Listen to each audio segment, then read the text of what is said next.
Hello dear students, कैसे हैं आप सभी। आशा करती हूँ आप सब ठीक होंगे, स्वस्थ होंगे, अच्छे होंगे। आईसीटी वर्चुअल क्लासरूम देहरादून में आप सभी का स्वागत करती हूँ। मेरा नाम समता है और बच्चों क्लास 7th में आपका चैप्टर नंबर 11 स्टार्ट हो चुका है, transportation in animals and plants. तो एनिमल्स में किस तरह से ट्रांसपोर्टेशन होता है उसके बारे में हम लोगों ने थोड़े कॉन्सेप्ट्स पढ़ लिए हैं। हार्ट के स्ट्रक्चर के बारे में हमने जान लिया है। चलते हैं डिजिटल बोर्ड की तरफ और उसी चैप्टर को आगे करेंगे हम कंटिन्यू। बच्चों, जैसा कि चैप्टर नंबर 11 आपका चल रहा था, तो चैप्टर नंबर 11 में आप सभी ने हार्ट के स्ट्रक्चर के बारे में पढ़ा था। बहुत अच्छी तरह से समझाया गया कि जो आपका हार्ट होता है, हृदय होता है, वो 4 कक्षों से मिलकर के बना हुआ होता है। और उन कक्षों को मैंने आपको ये बोला था कि अगर हृदय की संरचना को समझना है तो उसके लिए आप एक ऐसे कमरे को इमेजिन करें जो 2 मंजिला इमारत है, जिसमें नीचे भी 2 कमरे हैं और ऊपर की तरफ भी 2 कमरे हैं। तो नीचे के जो 2 कमरे हैं वो निलय कहलाते हैं और जो ऊपर के दोनों कमरे हैं वो ऑरिकल कहलाते हैं। नीचे के दोनों कमरे वेंट्रिकल कहलाते हैं, या ऊपर के दोनों कमरे आलिंद कहलाते हैं और नीचे के दोनों कमरे क्या कहलाते हैं? निलय कहलाते हैं। It is enclosed by a double membrane known as pericardium. और किस चीज से वो डबल मेम्ब्रेन से घिरे हुए होते हैं, जिसको क्या कहते हैं? पेरिकार्डियम कहते हैं। Filled with a fluid known as the pericardial fluid. और जिस फ्लूइड से वो भरे हुए होते हैं वो क्या कौन सी फ्लूइड कहलाती है? पेरिकार्डियल फ्लूइड कहलाती है। ठीक है,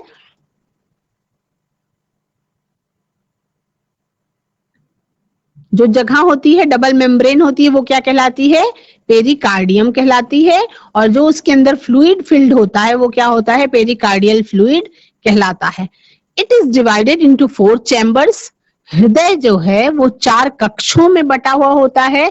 the right auricle, the right auricle, the right ventricle, यानी दाहिना आलिंद और दाहिना निलय। उसके बाद the left auricle and the left ventricle, यानी कि बायां निलय और बायां आलिंद। तो आलिंद किसको कहते हैं?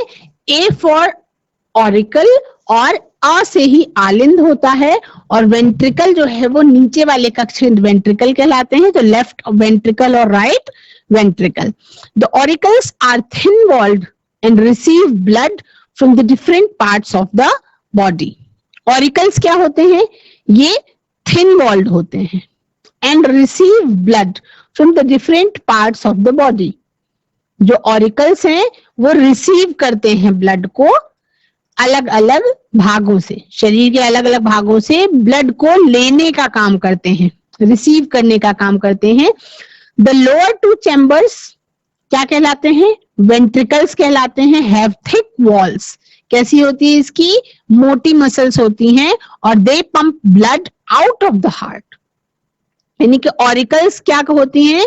वो खून को हृदय के, हार्ट के अंदर ले जाती हैं। और जो वेंट्रिकल्स होती हैं वो खून को हृदय के बाहर लेके जाती हैं। They pump blood out of the heart. वो हृदय के बाहर ब्लड को लेके जाती हैं। कौन? वेंट्रिकल्स। और ऑरिकल्स जो होती हैं वो खून को अंदर लेने का काम करती हैं। ठीक है, the flow of blood is from the auricles to the ventricles. तो जो ब्लड का, जो रक्त का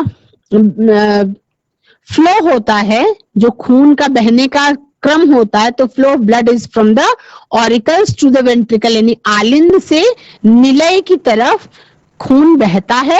but blood can not flow from one auricle to another और from one ventricle to another.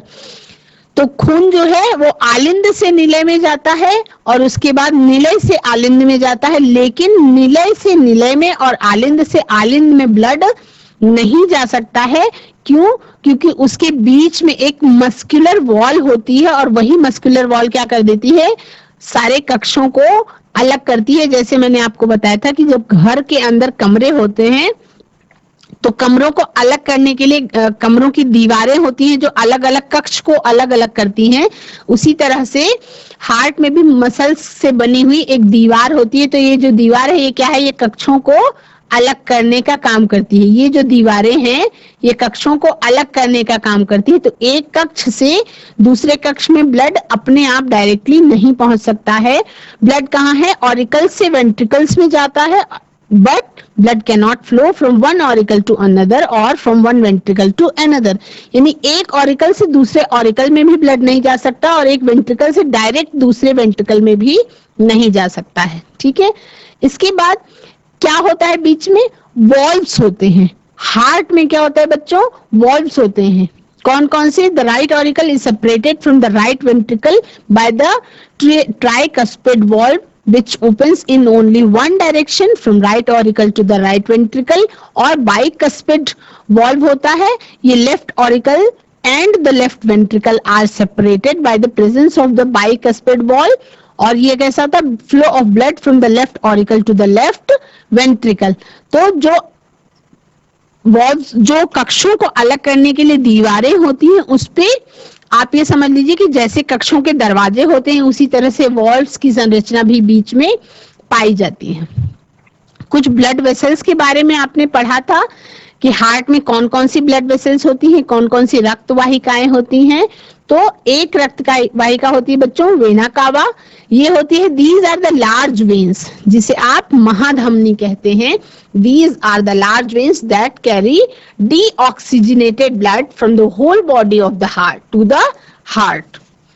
पूरे शरीर से ब्लड डीऑक्सीजनेटेड रिसीव करके हार्ट तक पहुंचाने का काम कौन करती है? वेना कावा करती है, महाधमनी करती है। Superior vena cava bring deoxygenated blood from the upper parts of the body, whereas inferior vena cava bring deoxygenated blood from the lower parts of the body। यानी शरीर के ऊपरी भाग से रक्त को रिसीव करके हार्ट तक पहुंचाने का काम सुपीरियर वेना कावा करती है, यानी ऊपर मौजूद महाधमनी करती है। और जो नीचे की तरफ महाधमनी मौजूद होती है वो क्या करती है? नीचे के रक्त को कलेक्ट करके और हार्ट तक पहुंचाने का काम करती है। But both these veins open into the right auricle। लेकिन ये दोनों जो वेन्स हैं, ये दोनों जो शिराएं हैं, ये क्या होती हैं? ये राइट ऑरिकल में खुलती हैं। उसके बाद बच्चों होती है पल्मोनरी आर्टरी। पल्मोनरी आर्टरी क्या होती है? Pulmonary artery it carry deoxygenated blood from the right ventricle of the heart to both the lungs for oxygenation. Pulmonary artery का क्या काम है? पल्मोनरी आर्टरी जो होती है वो क्या होती है? वो फेफड़ों तक रक्त को पहुंचाने का काम करती है। अशुद्ध रक्त जो है जब फेफड़ों तक पहुंचाया जाता है तो फेफड़ों में ही क्या होता है? गैसों का एक्सचेंज होता है, गैसों का आदान प्रदान होता है। उसके बाद जो डीऑक्सीजनेटेड ब्लड है वो कार्बन डाइऑक्साइड बाहर निकाल दी जाती है और जो ऑक्सीजन उसमें अच्छे से भर दी जाती है, और फिर वही ऑक्सीजनेटेड ब्लड जो है वो पल्मोनरी वेन में आ जाता है। तो पल्मोनरी आर्टरी का ये काम हो गया। पल्मोनरी आर्टरी जो है वो डीऑक्सीजनेटेड ब्लड को कैरी करती है, और पल्मोनरी वेन जो होती है it carries oxygenated blood from lungs to the left auricle of the heart. यानी कि जो पल्मोनरी वेन होती है ये शुद्ध रक्त को, जो ऑक्सीजनेटेड ब्लड है वो कैसा है? शुद्ध रक्त है, तो उसको फेफड़ों से लेफ्ट ऑरिकल तक पहुंचाने का काम करती है। And aorta it is a large artery that carry oxygenated blood from the left ventricle of the heart to the whole body. ठीक है, सर्कुलेशन ऑफ ब्लड जो है बच्चों उसका एक फ्लो का पैटर्न होता है। वो कौन सा पैटर्न फॉलो करता है वो हम देखेंगे। पहले क्या होती है? राइट वेंट्रिकल में डीऑक्सीजनेटेड ब्लड जाता है।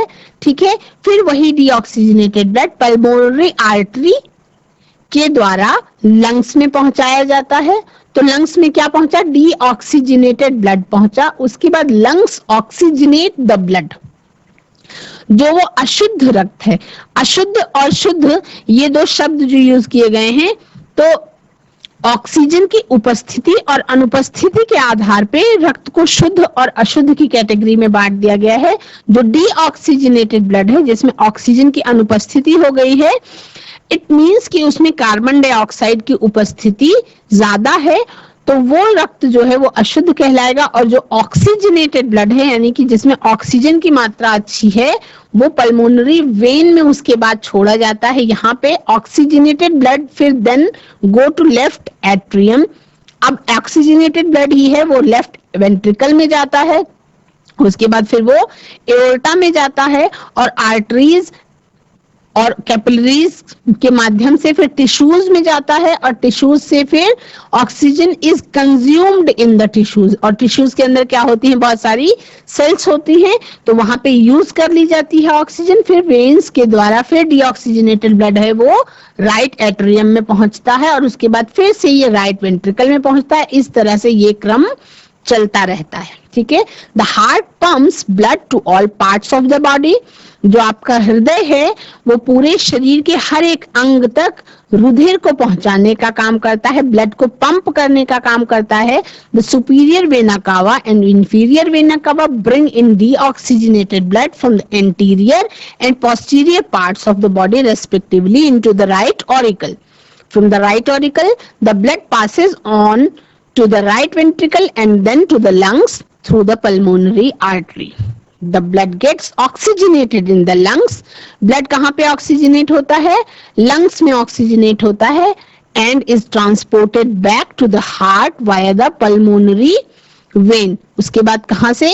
Pulmonary vein में जाता है into the left auricle. Then it is passed to the left ventricle. तो इसका मतलब कि हार्ट का जो भी काम है, जो भी कार्य है, वो स्टेप बाय स्टेप आपको समझ में आ गया होगा, और हार्ट की संरचना के बारे में भी मैंने आपको पढ़ा दिया है। तो कुछ स्पेशल चीजें हैं। Do you know the pulmonary artery is the only artery in the human body which carries deoxygenated blood, and the pulmonary vein is the only when which carries oxygenated blood. The aorta is the largest artery in the human body. From the left ventricle, the blood is carried by the aorta from where it is supplied to the rest of the body. यानी left ventricle से फिर blood जो है वो aorta के द्वारा शरीर के हर एक अंग तक पहुंचा दिया जाता है। क्या होती है पल्स रेट? पल्स क्या होती है? The heart muscles contract and relax at regular intervals and this can be heard as two sounds. Lub sound और डब साउंड कहलाता है। तो doctors listen to this using a stethoscope. Stethoscope एक यंत्र होता है, और इस यंत्र की सहायता से डॉक्टर्स इस आवाज को सुन सकते हैं। When the left ventricle contracts, the blood is forced into the arteries under high pressure. जब हृदय की जो मसल्स हैं, जो हृदय की मांसपेशियां हैं, वो सिकुड़ती हैं, कॉन्ट्रैक्ट करती हैं, तब blood is forced into the arteries. तब जो खून है बच्चों वो बहुत फोर्स के साथ आर्टरीज में भेजा जाता है अंडर हाई प्रेशर, ठीक है। And when they relax the pressure goes down. This stretching and relaxing of the arteries is felt as a throbbing called the pulse. जो वो आवाज होती है जिससे ये हृदय जो खून का दबाव है वो सुना जा सकता है, उस को क्या कहते हैं? उसी को हम पल्स कहते हैं। उसी को हम क्या कहते हैं? पल्स कहते हैं। तो this stretching and relaxing of the arteries is felt as a throbbing called the pulse. Pulse क्या है? Pulse your middle and index finger on the inner side of the right hand and record your pulse rate per minute. Pulse rate पर minute का मतलब कि जो आपका हाथ है, हाथ को हथेली की तरफ फर्स्ट फिंगर और मिडिल फिंगर को अगर टच करते हैं तो वहां पे एक धुक धुक धुक धुक सी साउंड आपको सुनाई पड़ेगी, और वो आप फील भी कर सकते हैं। तो उसी साउंड को क्या कहते हैं? पल्स रेट कहते हैं। Tell your classmates to do the same. आप अपने साथियों से बोलिए कि वो भी ऐसा करें, और करके फिर सुनने की कोशिश करें, और उसके बाद फिर कंपेयर करें। 1 मिनट तक लगातार आप उसको सुने और काउंट करें, तो देखें हर एक व्यक्ति की जो पल्स रेट होती है वो अलग अलग होती है। नॉर्मल रेंज जो है वो पल्स रेट की कितनी है बच्चों? The normal pulse rate is 72 beats per minute. यानी कि ये जो नाड़ी का धड़कना है, नाड़ी का जो स्पंदन है, ये 72 बार अगर धक धक की आवाज से आपको पता चल रहा है 72 काउंट्स आप करते हैं बीट्स पर मिनट, तो इसका मतलब कि ये नॉर्मल पल्स रेट है। ठीक है, the human heart continues up to beat even after it is taken out of the body और cut into pieces. William Harvey was an English physician who discovered the circulation of blood. ये नई जानकारी है। Human heart जो है वो शरीर के बाहर भी यदि निकाल लिया जाए तो वो धक धक धड़कना बंद नहीं करता, यानी कि अगर हार्ट ठीक है तो वो धड़कता रहता है। ठीक है, ब्लड प्रेशर के बारे में हम बात करेंगे। ब्लड प्रेशर क्या होता है? The average pressure produced in the ventricles when they contract and when the blood is pumped into the aorta and the pulmonary artery is known as systolic pressure. अब सब बच्चों को पता है कि जो ब्लड प्रेशर होता है, आप 7th में तो अगर ब्लड प्रेशर के बारे में जानने की कोशिश करेंगे तो ब्लड प्रेशर जो होता है, जो खून का दबाव होता है, वो दो तरीके से नापा जाता है। एक तो ऊपर वाला और दूसरा नीचे वाला, सिस्टोलिक और डायस्टोलिक प्रेशर होता है। ठीक है, जब पंप हो रहा है ब्लड, जब पंप हो रहा है अंदर को आ रहा है और जब बाहर को जा रहा है, रिसीव हो रहा है जब और उसके बाद छोड़ा जा रहा है, तो उस प्रेशर को नापने के लिए वो क्या कहलाता है? आपका पल्मोनरी आर्टरी से जब पंप किया जाता है ब्लड तो वो सिस्टोलिक प्रेशर कहलाता है। The average pressure produced in the ventricles when they relax and are filled with blood is known as the diastolic pressure. यानी कि जो ब्लड प्रेशर है उसको दो तरीके के उसमें प्रेशर होते हैं, एक तो सिस्टोलिक प्रेशर होता है और दूसरा डायस्टोलिक प्रेशर होता है। तो जो नॉर्मल ब्लड प्रेशर की वैल्यू है, the value of blood pressure in an adult is about 120/80, diastolic 80 और सिस्टोलिक 120। जो प्रेशर ब्लड प्रेशर है, नॉर्मल रेंज उसकी 120/80 है। ब्लड प्रेशर नापने के लिए स्फिग्मोमीटर नाम की एक मशीन होती है। If the blood pressure rises above 140/90 millimeter, it is known as hypertension or high blood pressure। यानी कि 120 80 की जो वैल्यू है ब्लड प्रेशर की, वो नॉर्मल वैल्यू है, और उससे अगर ज्यादा हो जाए 140 90 पार कर जाए तो मतलब हाई ब्लड प्रेशर है, और अगर डाउन होने लगती है तो ये 120 वाली वैल्यू 100 90 तक जा सकती है और 80 वाली वैल्यू जो है वो 50 तक चली जाती है, तो वो कैसी होती है? फिर लो ब्लड प्रेशर कहलाता है ना। तो ब्लड प्रेशर जो है वो ठीक होना चाहिए, क्योंकि ब्लड प्रेशर की ठीक होने का मतलब है कि शरीर के अंदर जो मशीनें हैं वो ठीक तरीके से काम कर रही हैं। तो हार्ट बीट क्या है? हृदय का स्पंदन क्या है? If you place your hand on the left side of your chest then you feel your heart beat. आप अपने जो दिल की धड़कन है उसको कैसे महसूस कर सकते हैं? आपको बताया गया है कि जो आपका हार्ट है वो कहाँ पे स्थित है? आपकी चेस्ट कैविटी के लेफ्ट हैंड साइड की तरफ स्थित है। तो अगर अपने हाथ को आप लेफ्ट हैंड साइड की चेस्ट की तरफ रखते हैं तो आप अपनी दिल की धड़कन को, हार्ट बीट को महसूस कर सकते हैं। What causes a heart beat? आप सब जानते हैं that heart is a muscular organ and its walls are made up of muscles. कौन सी मसल्स होती हैं? मायोकार्डियम मसल्स होती हैं। The periodic contraction and relaxation of these muscles causes a heart beat. यानी जो दिल की धड़कन है वो क्यों होती है? जब ब्लड पंप करता रहता है आपका दिल, आपका जो हार्ट है वो ब्लड पंपिंग का काम करता है, तो जो मसल्स हैं वो रिलैक्स करती रहती हैं और कॉन्ट्रैक्ट करती रहती हैं, यानी कि सिकुड़ती और फैलती रहती हैं। तो सिकुड़ने और फैलने की इस प्रक्रिया में क्या होती है? आवाज होती है, और उसी आवाज को हम क्या कहते हैं? दिल की धड़कन या हृदय स्पंद या हार्ट बीट कहते हैं। ठीक है, हार्ट बीट को नापने के लिए डॉक्टर्स एक यंत्र का इस्तेमाल करते हैं बच्चों, और इस यंत्र को कहते हैं स्टेथोस्कोप।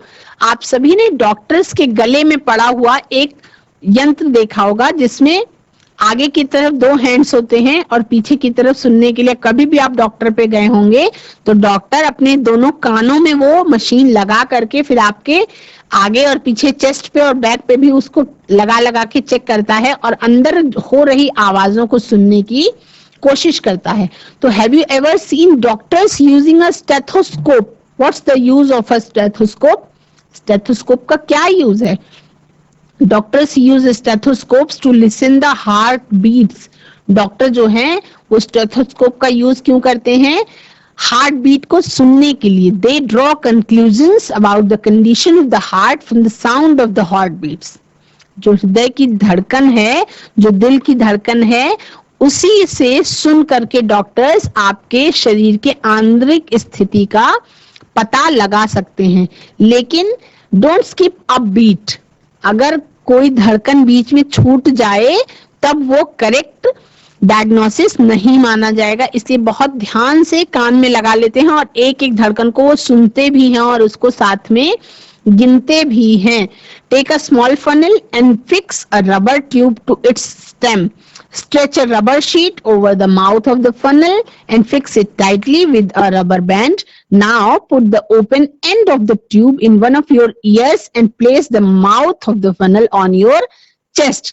एक स्टेथोस्कोप बनाने के लिए अगर आप उसको बनाना चाहें तो अगर आप 6 से 7 सेंटीमीटर चौड़ी एक कीप लेते हैं और कीप के स्तंभ पे रबर की एक नली लगा देते हैं जो कम से कम 50 सेंटीमीटर लंबी होनी चाहिए, और उस कीप के मुंह पे अगर रबड़ की एक झल्ली या आप गुब्बारे को भी लगा सकते हैं तो रबर बैंड की सहायता से उसे कस दें और रबड़ की नली का जो खुला सिरा है उसको अपने कान के पास रखिए।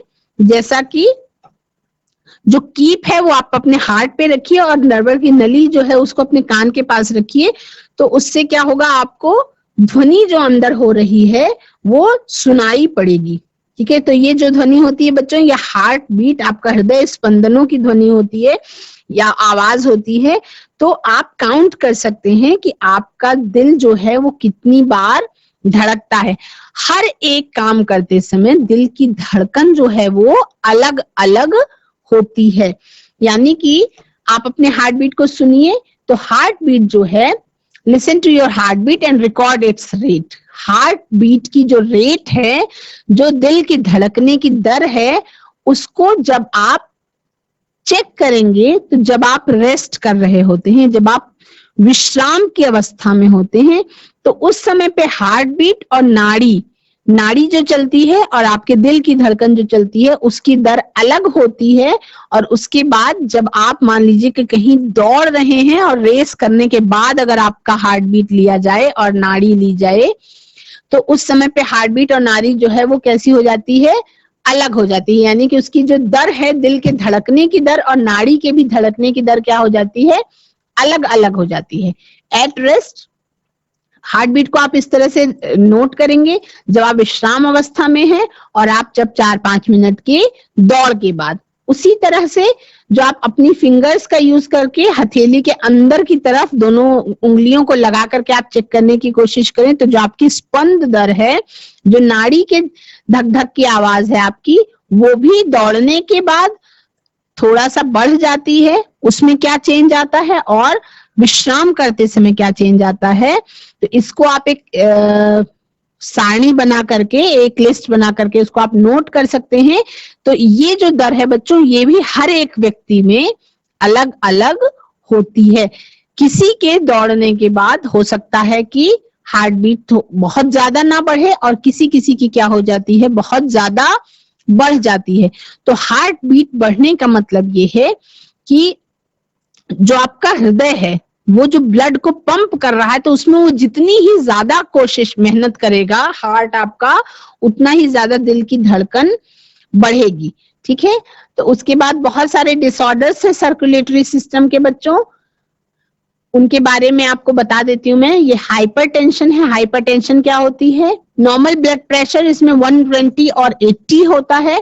ठीक है, सिस्टोलिक और डायस्टोलिक। तो if blood pressure of an individual comes out to be equal to और more than 140/90 then we say that he suffers from the high blood pressure और हाइपरटेंशन। तो हाइपरटेंशन का मतलब क्या हो गया, हाइपरटेंशन का मतलब हो गया कि उस व्यक्ति का ब्लड प्रेशर जो है वो क्या है, बढ़ चुका है। यानी कि जो आपकी रक्त वाहिकाओं में बहने वाला खून है उसका दबाव बढ़ चुका है। तो उससे क्या होता है, जब खून का दबाव बहुत ज्यादा बढ़ जाता है तो it affects heart, kidney, brain and other vital organs, यानी शरीर के और भी जरूरी अंगों को ये नुकसान पहुंचा सकता है। दूसरी डिजीज इसके कारण से आती है बच्चों, एक कोरोनरी आर्टरी डिजीज, कैड बोलते हैं इसको। तो कोरोनरी आर्टरी डिजीज क्या होती है? Blood vessels supplying blood to heart muscles are blocked by deposits of calcium, fat, cholesterol और फाइबरस टिश्यूज। किसी भी चीज का ब्लॉकेज हो सकता है उन वेसल्स में, और उस वो जो वेसल्स में ब्लॉकेज हो जाता है तो उससे क्या होता है, हार्ट तक ब्लड इजीली नहीं पहुंच पाता, और ये डिजीज क्या कहलाती है? ये बीमारी कहलाती है कोरोनरी आर्टरी डिजीज, यानी कि हृदय की आर्टरीज में किसी भी तरीके का ब्लॉकेज होता है तो वो कैड के नाम से जानी जाती है। एक और रोग होता है बच्चों जिसको कहते हैं एंजाइना पेक्टोरिस। एंजाइना पेक्टोरिस क्या है? इसमें enough oxygen does not reach heart muscles, यानी हृदय की कोशिकाओं तक सही मात्रा में ऑक्सीजन नहीं पहुंच पाती है, और इसका मेन सिम्टम क्या है? अक्यूट चेस्ट पेन, यानी सीने में बहुत तेज दर्द का होना इसका एक लक्षण है। और ये कब हो सकता है? ये मिडिल एज में भी हो सकता है, और थोड़ी सी अगर बुजुर्ग हैं तो उनमें भी ये लक्षण हो सकता है। उसके बाद और बहुत सारी प्रॉब्लम्स, हार्ट के सही तरीके से काम ना कर पाने पे बहुत सारी अलग अलग और भी प्रॉब्लम्स हो सकती हैं। हार्ट फेल्योर हो सकता है, मतलब pumping of blood is not enough to meet the requirements of the body. इनकी शरीर को जितनी ज्यादा ब्लड पंपिंग की जरूरत है उतनी अगर ब्लड पंप ना कर पा रहा हो आपका हृदय, तो ये इस समय क्या स्थिति होती है? हार्ट, आप सबने सुना होगा कि जैसे किसी की डेथ हुई अगर, तो आप सबने सुना होगा कि डेथ का कारण क्या था? कि उनका हार्ट फेल हो गया था। तो हार्ट फेल होने का मतलब ये है कि वहां पे ऑक्सीजन की जितनी ज्यादा जरूरत थी उतनी रिक्वायरमेंट के हिसाब से ब्लड आपका पंपिंग जो होता है वो हार्ट के द्वारा, वो हार्ट उस तरीके से उस रेट पे ब्लड पंप नहीं कर पाया। ठीक है, तो ज्यादातर क्या होता है? ये congestion of lungs is one of the main symptoms. अब जो हम लोगों ने इन 2 सालों में जो महामारी देखी बच्चों, कोरोना, तो कोरोना से मरने वाले जितने भी लोग थे, आपने ये ध्यान से सुना हो, ये ध्यान अगर दिया होगा तो क्या हुआ कि जितने लोग भी कोरोना से मतलब जितने लोग भी कोरोना से इन्फेक्टेड हुए, तो अल्टीमेटली उनकी जो डेथ हुई वो कोरोना के कारण ना होकर के, ये कोरोना ठीक हो गया लेकिन हार्ट फेल्योर हुआ। तो क्यों हुआ? क्योंकि congestion of lungs is one of the main symptoms. जो लंग्स में कंजेशन हो गया तो लंग्स क्या करते हैं?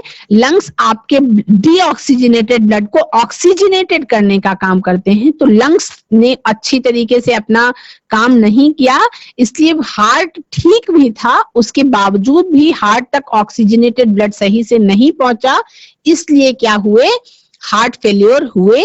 तो सेकेंड वेव ऑफ कोरोना में ज्यादातर जो डेथ हुई उसका कारण क्या था? हार्ट फेल्योर पाया गया। ठीक है, हार्ट अटैक क्या होता है? Situation when the heart muscles get damage due to short supply of blood.